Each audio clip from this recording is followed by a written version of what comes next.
Hello dear students, मैं राहुल नंदन विद्यार्थी प्रवक्ता कला एवं संगीत डीएलएड विभाग श्री शक्ति डिग्री कॉलेज शाकाहारी घाटमपुर कानपुर नगर। आज हम आपके सिलेबस के अकॉर्डिंग हम आपको बताएंगे आकार प्रकार का ज्ञान, जो आपके कला एवं संगीत विषय में प्रयुक्त किया गया है। तो मैंने नोट्स बनाए हैं, आप लोग भी उसी तरीके से नोट्स बना लीजिएगा। तो स्टूडेंट्स, आपके सामने प्रस्तुत है आज का टॉपिक आकार प्रकार का ज्ञान, यानी कि कला में आकार और प्रकार का क्या महत्व है, क्या क्या उसका कार्य है, वह सभी इस चैप्टर के अंतर्गत हम जानेंगे। तो शुरू करते हैं। हमारे चारों ओर अनंत रूपकारों की उपस्थिति विद्यमान है। इनमें कुछ रूपाकार हमारे सौंदर्य चेतना से जाते हैं। इन्हीं आकारों का सहारा लेकर चित्रकार समय समय पर कला सृजन करता है। उदाहरणतः यदि इसके उतार चढ़ाव में अंतर करते जाएं, तो यही रेखा सर्प, केश अथवा रस्सी का आभास देती है। इसी प्रकार धरातलीय प्रभाव अथवा गठन से भी आकृति, स्वरूप और अवस्था में अंतर आ जाता है। तो स्टूडेंट्स, आकार प्रकार का महत्व यहाँ पर यह है कि हमारे आसपास बहुत सारी चीज़ें ऐसी बनी निर्मित हैं जिनके आकार प्रकार के द्वारा हम उनको पहचानते हैं, और इस प्रकृति ने तमाम चीज़ों को सुंदर आकार प्रदान किए हैं। यह पूरा ब्रह्मांड विभिन्न प्रकार के आकारों से निर्मित है। स्टूडेंट्स, मैंने आपको कक्षा में 5 आकृतियाँ बताई थी। वह 5 आकृतियाँ मैंने आपको प्रैक्टिस करने के लिए बताई थी, और वही उन 5 आकृतियों में पूरे संसार की आकृतियाँ समाहित हैं। तो डियर स्टूडेंट्स, यही 5 आकृतियाँ मैंने आपको बताई थी प्रैक्टिस करने के लिए भी, और यही 5 आकृतियों से इस समस्त ब्रह्मांड की संरचना बनी हुई है। तो आकृतियों का और आकारों का कला में बहुत महत्वपूर्ण स्थान है। जैसा कि इस उदाहरण में लिखा हुआ है कि एक वही रेखा जब उसके रूप में परिवर्तन किया जाता है, तो वही रेखा या तो सांप लगती है, या वो केस लगती है, या वह रस्सी लगती है। तो उसका केवल क्या मतलब है कि किसी रेखाओं को भी हम मोड़कर, तोड़कर, मरोड़कर उसको विभिन्न रूप प्रदान करते हैं। उसके बाद स्टूडेंट है, चित्रसूत में आकृतियों के 5 प्रकार माने गए हैं। यानी कि चित्रसूत जो ग्रंथ है उसमें 5 प्रकार के आकार माने गए हैं। पहला है हंस, दूसरा है भद्र, तीसरा मालव्य, चौथा रचक और 5वां है शशक। तो इन 5 आकृतियों का जो वर्णन है वो चित्रसूत में किया गया है। साधारणतया रूप की आकृति के 2 प्रकार माने गए हैं। कौन से? एक नियमित, इसमें क्या है, जिसके दोनों भाग समान होते हैं, जैसे वृत्त है, घन है, आयत, त्रिकोण है, गिलास इत्यादि। ये सभी क्या हैं? ये सभी नियमित आकृतियां हैं। क्या होता है इनमें? क्योंकि इनके जो सामने के भाग होते हैं वो सेम उनके समान होते हैं, यानी कि उनका आधा भाग और शेष भाग दोनों उसके समान होते हैं, तो वो कहलाती हैं नियमित आकृति। फिर दूसरी है अनियमित आकृति। अनियमित आकृति में क्या होता है? अनियमित रूप का अर्ध भाग शेष भाग से मिलता जुलता नहीं होता है, जैसे विषम कोण, केतली, शंख इत्यादि। बहुत सारे रूप अधिक रुचिकर होते हैं। मतलब क्या होते हैं कि इनके जो आकार, इन्हीं के जो नियमित आकार से अनियमित आकार की आकृतियाँ ज़्यादा सुंदर और ज़्यादा अधिक रुचिकर होती हैं। तो स्टूडेंट्स, इनका सीधा सा मतलब है नियमित आकृति का जो अर्ध भाग होता है और पूर्ण भाग, अर्ध भाग दोनों ऊपर नीचे समान होते हैं, और अनियमित आकृति में अगर उनको आधा काटा जाए तो उसका आधा भाग दूसरी तरह का और उसका शेष भाग दूसरी तरह का होता है।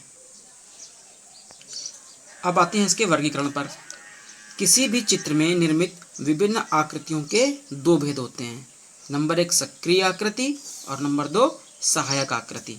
अब चित्रकला पर प्रमुख भूमिका निभाने वाली आकृतियों को सक्रिय आकृति कहते हैं।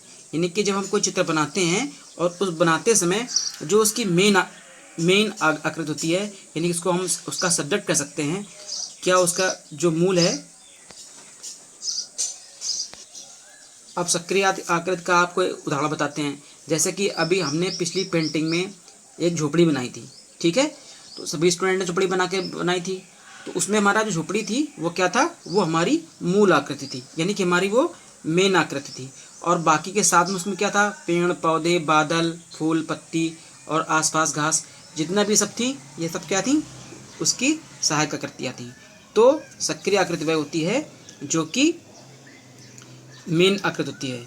उसके विपरीत क्या, सक्रिय रूप को बल एवं महत्व देने प्रदान करने हेतु निर्मित आकृतियां सहायक आकृतियां कहलाती हैं। यानी कि जो सक्रिय रूप होते हैं उनको बल देने के लिए हम सहायक आकृतियों का निर्माण करते हैं। अगली हमारी हेडिंग है आकार और आकृति के प्रभाव। तो उसमें क्या है, रेखाओं और रंगों के प्रभाव की भांति आकृतियों के भी प्रभाव होते हैं। यानी कि प्रत्येक आकृति अपना एक अलग प्रभाव दर्शाती है। जैसे क्या है, चौकोर और आयताकार रूपों में स्थिरता और शांति होती है। यानी कि जितनी चौकोर और आयताकार चीज़ें होती हैं उसमें क्या, शांति प्रतीत होती है। उसके बाद क्या है, गोलाकार रूपों में लयात्मकता होती है। यानी कि जितने गोलाकार रूप हैं उनमें सब में डिजाइन होगी और उसमें लयात्मकता होगी, कठोरपन उसमें गोल में नहीं झलकता है। त्रिभुजाकार रूपों में निरंतरता, विकास, ऊर्जा का संकेत है। यानी कि जो त्रिभुजाकार रूप होते हैं उसमें क्या क्या रूप प्रदर्शित करता है, वो निरंतरता, विकास और ऊर्जा को प्रदर्शित करता है। फिर क्या है, विलोम त्रिभुजाकार आकृतियों में अशांति, लिप्तता का प्रतीकात्मक बोध कराता है। यानी कि जो विलोम त्रिभुजाकार होता है वह अशांति और लिप्तता का प्रतीक है। उसके बाद है अंडाकार अथवा दीर्घवृत्ताकार रूप लावण्य, सृजनशीलता और प्रसार का प्रभाव उत्पन्न कराती है। यानी कि जो अंडाकार आकृतियां हैं वह क्या करती हैं, वह सभी देखने में बहुत सृजनशील लगती है। फिर क्या है, टेढ़े मेढ़े रूपों से अस्थिरता, चंचलता, व्याकुलता आदि व्यक्ति होते हैं। जो टेढ़े मेढ़े रूप जो होते हैं उनसे इन सभी प्रभावों का प्रदर्शन उनसे व्यक्त होता है। इसके बाद स्टूडेंट्स हमारा ये लास्ट हेडिंग है आकार आकृति का महत्व। तो ये इसका पूरे चैप्टर का निचोड़ है, ये इसके मूल की चीज़ है। तो इसमें क्या है, चित्रभूमि में अंकन को प्रारंभ करते ही रूप का निर्माण भी प्रारंभ हो जाता है। इसलिए हम कह सकते हैं कि कला रूपकारों की भाषा है और विभिन्न रूपकारों की समवेत उपस्थिति कला रूपी चित्रात्मक भाषा को जन्म देती है।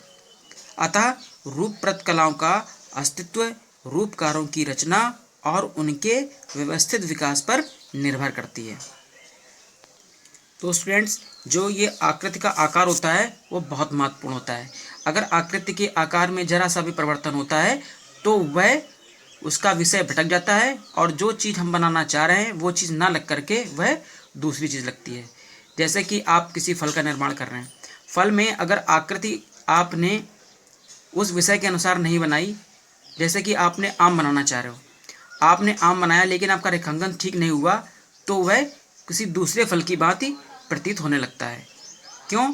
क्योंकि उसमें आकृति में हेरफेर किया गया है। इसीलिए कहा जाता है कि जो रूपकार होता है यानी जो चित्रकार होता है वो क्या करता है, उसकी भाषा है चित्रकला। ठीक है स्टूडेंट्स। तो स्टूडेंट्स आज हमने जाना क्या, आकृतियों के प्रकार, आकृतियों के महत्व और आकृतियों के प्रभाव। ठीक है, आप लोग इसके नोट्स बना लीजिएगा जैसे आप लोग अच्छे से नोट्स बना रहे हैं। बाकी इसमें अगर आपको समझ में नहीं आया है तो फिर आप हमसे पूछ सकते हैं। अगली बार नए वीडियो में नए चैप्टर को लेकर के आएंगे। तब तक के लिए धन्यवाद।